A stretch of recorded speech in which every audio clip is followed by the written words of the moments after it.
Pihak KBRI dan staf Kementerian Luar Negeri akhirnya bisa menemui Siti Aisyah setelah izin kekonsuleran diberikan oleh pemerintah Malaysia. Untuk mengetahui perkembangan terkini sudah ada Anggi Hasibuan dari Kuala Lumpur, Malaysia. Anggi, pukul berapa tim dari KBRI bertemu dengan Siti Aisyah dan juga berapa lama? Tadi siang sekitar pukul 10.30 waktu Malaysia, Andini. Pertemuan juga tidak lama, hanya berlangsung sekitar 30 menitan. Ini merupakan salah satu terobosan juga karena memang sudah lama sekali dari pihak Kementerian Luar Negeri Indonesia untuk mencoba bagaimana bertemu dengan Siti Aisyah. Bahwa tadi dinyatakan digunakan semua level, dari mulai level Menlu, kemudian juga dari pihak kepolisian dengan kepolisian. Ini juga terus melakukan lobby dan akhirnya tadilah baru bisa ditemukan atau juga dipertemukan antara pihak perlindungan WNI KBRI Malaysia dengan Siti Aisyah. Nah, nanti akan ada terus jadwal untuk pertemuan dengan Siti Aisyah, namun ini akan mengingat jadwal dari menunggu dulu jadwal dari kepolisian kerajaan Malaysia, Andini. Anggi, kemudian berdasarkan keterangan tim KBRI, bagaimana Siti Aisyah direkrut? Apakah dia mengenal pelaku lainnya? Menurut pernyataan Siti Aisyah saat tadi ditemui oleh tim, bahwa dia tidak kenal dengan semua pihak yang terlibat dalam insiden kemarin. Bahwa disebutkan ada sosok pria berinisial J ini yang mengajak untuk ikut serta dalam sebuah reality show dengan iming-iming sekitar 400 ringgit Malaysia. Tapi tidak didetail bagaimana apakah 400 ringgit ini per shoot atau juga sekali event saja.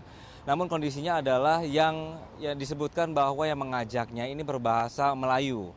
Nah, di sini juga Siti Aisyah tidak mengenal salah satu perempuan lainnya yang juga yang diduga terlibat dalam pembunuhan Kim Jong Nam yang berasal dari Vietnam. Menurutnya ia hanya diajak untuk mengikuti sebuah program reality show acara saja, Andini.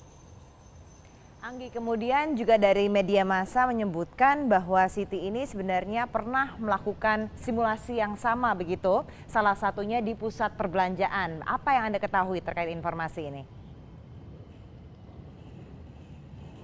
Ya, secara detail ini belum dijelaskan, tapi namun memang ada beberapa skenario yang kemungkinan dilakukan. Pihak Malaysia ini menganggap bahwa ini bukan suatu reality show, ini sempat disampaikan oleh pihak Malaysia, bahwa sudah terlihat adanya latihan terlebih dahulu.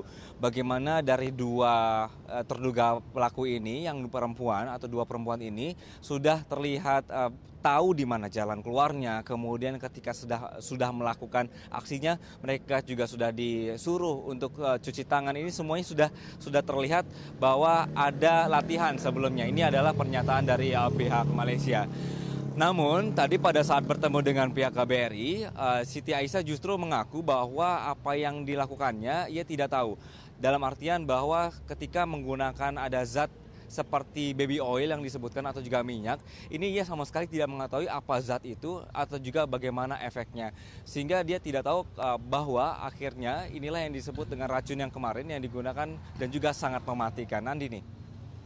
Baik, Anggi Hasibuan melaporkan dari Kuala Lumpur, Malaysia. Terima kasih. Anda kembali di Landstalk, sudah bergabung bersama kami Komisioner KPAI Mbak Erlinda. Terima kasih sudah hadir di Landstalk.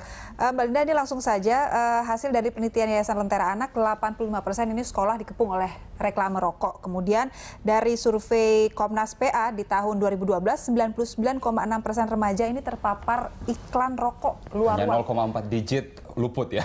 Itu mengkhawatirkan sekali ya sepertinya kondisinya saat ini untuk anak-anak sekolahan kita. Karena kan kondisi masyarakat kita sendiri yang pada akhirnya karena konsep pembiaran tadi, akhirnya mereka dengan tanpa disadari target sasarannya makin lama makin jumlahnya makin tinggi.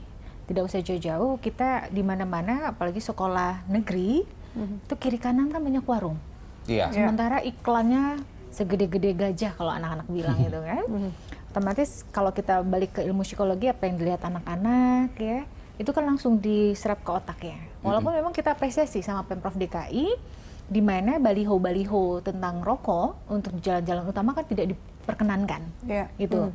Tapi Pemprov selain DKI kan masih menayangkan iklan luar biasa.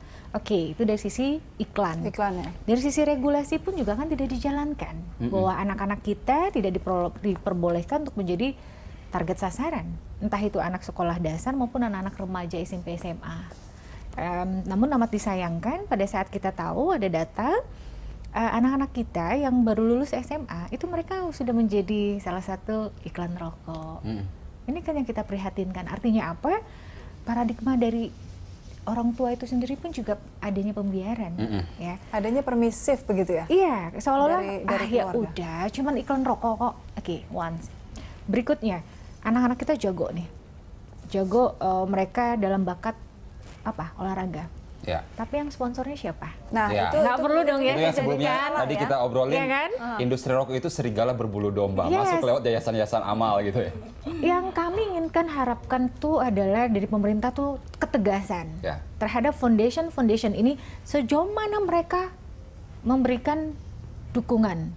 Tapi kami dari Komisi Perlindungan Anak Indonesia, no, foundation yang labelnya rokok kami tidak menerima untuk anak-anak kami diberikan fasilitas untuk pengembangan minat bakat. Kami strike di situ karena kalau tidak seperti itu ya tadi musang berbulu domba. Kita bagus kok, kita tahu foundation itu luar biasa, ya kan? Tapi kita inginnya mereka membantu, tapi tidak ada embel-embel, ya, tidak menjadi duta dari iklan mereka, tidak menjadi kalau memang ingin membantu silahkan membantu, tapi tidak harus ada jargon-jargon dari si iklan rokok tadi. Tapi gitu. memang masalahnya dari pendidikan, olahraga itu banyak beasiswa yang kemudian diberikan oleh Dan foundation betul. yang bergerak Jumlahnya di bisnis besar. rokok dan jumlahnya besar dan mereka cukup masif ya memberikan beasiswa itu ya. Pertandingan internasional di Indonesia, Salah satunya juga perusahaan rokok menjadi menjadi Tapi sponsor utamanya. Ini dilema. Oke.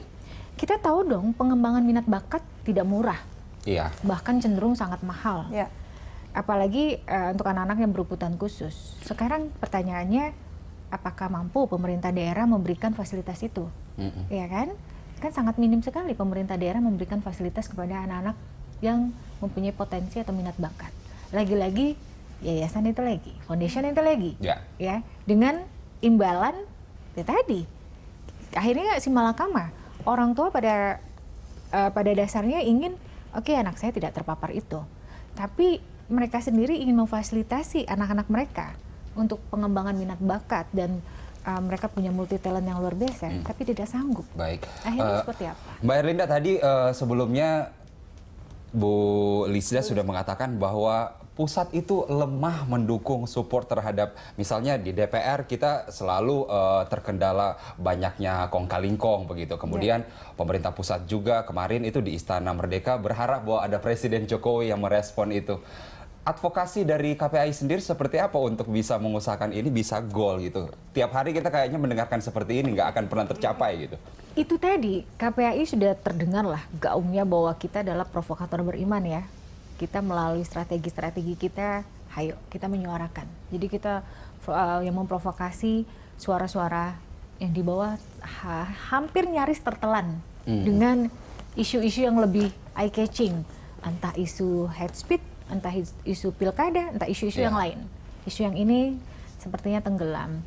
Nah oleh karena itu ya KPAI mempunyai strategi lebih lanjut ya kita bersama masyarakat bawah untuk kita nanti bersama-sama dengan rekan-rekan kita yang ada di komisi-komisi, mereka juga harus aware seperti itu karena mereka yang di atas pun juga kalau kita tidak berikan pemahaman mereka juga tidak ada rasa. Mbak Erlinda, apa yang bisa dilakukan oleh pemerintah pusat, pemerintah daerah untuk bukan menolak mungkin ya, memang tidak ada sama sekali lah foundation yang berbisnis rokok ini untuk menjadi sponsor, memberikan beasiswa kepada sekolah-sekolah, atau mungkin memang pemerintah daerah tidak cukup mampu untuk mengakomodir prestasi siswa yang ada di daerahnya sehingga melibatkan. Sebenarnya masalahnya cuma kecil. Foundation. Apa itu?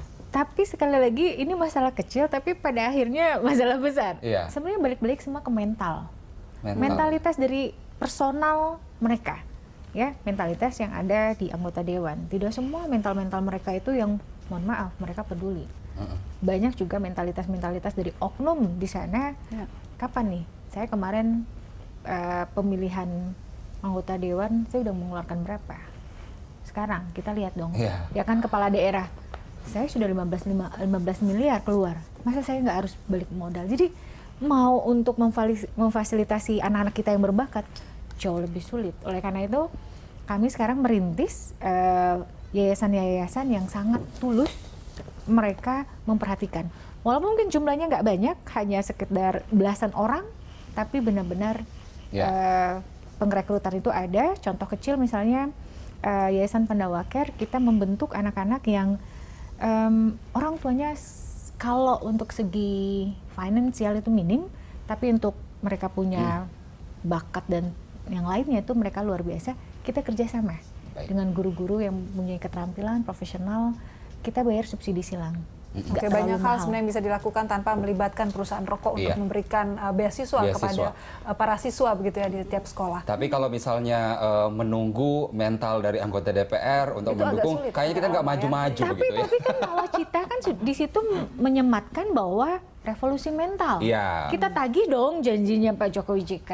Ya Dan tadi Bu Lisda mencontohkan ada banyak siswa justru yang memulai dari dirinya sendiri karena mereka takut sendiri untuk terpapar rokok. Bu Lisda benar tidak? Pada saat anak sudah terpapar rokok, mereka mau lepas, mau move on itu tanpa sulit rokok, ya, Bu Lisda? sangat sulit. Makanya kenapa kami lebih memilih untuk melakukan sesuatu lebih awal, mencegah. Ya. Karena kalau sudah merokok, itu ada pekerjaan PR yang paling besar, sulit sekali.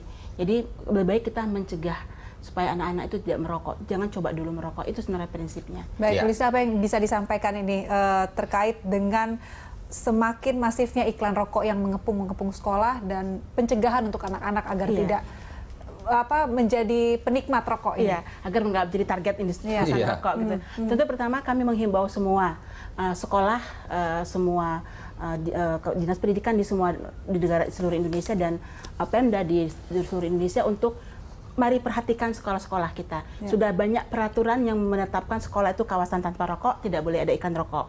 Kami siap bekerja sama, kalau sekarang kami lakukan itu di 5 kota di 90 sekolah, kami siap bekerja sama dengan seluruh Indonesia untuk memperluas kegiatan ini. Dukungan masyarakat sangat banyak di media sosial kami, di email kami, personal chat itu semua mendukung. Bagaimana cara bisa terlibat. Tapi memang ini nggak bisa dilakukan sendirian. Itu sebabnya salah satu yang akan kami lakukan, kami akan bertemu dengan Pak Menteri Pendidikan, kami akan bawa perwakilan guru dan siswa.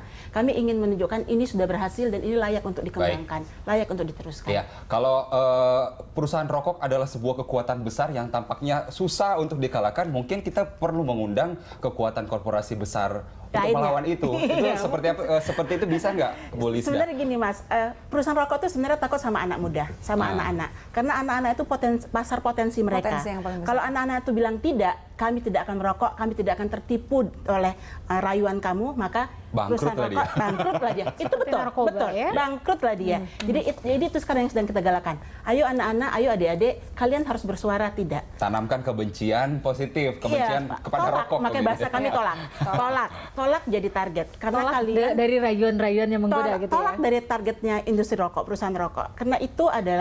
Karena dengan itu kalian bersuara, dengan itu kalian berani menunjukkan siapa diri kalian. Dan itu bisa dimulai dari lingkungan paling kecil keluarga, kemudian ke sekolah-sekolah juga beri perhatian, dan pemerintah daerahnya, kepala daerahnya juga harus aware terhadap permasalahan ini. Baik, terima kasih Bu Lisda, terima kasih Mbak Erlinda sudah hadir di Landstalk. Pemirsa, demikianlah Landstalk hari ini. Anda bisa mengirimkan informasi dan saran kepada kami lewat email di redaksi@berita1.tv. Iya, Anda bisa follow kami juga via Twitter, Facebook, YouTube, dan Instagram. Nantikan Landstalk setiap hari pukul 13 hingga 14 waktu Indonesia Barat. Terima kasih, stop merokok. Stop merokok, sampai jumpa.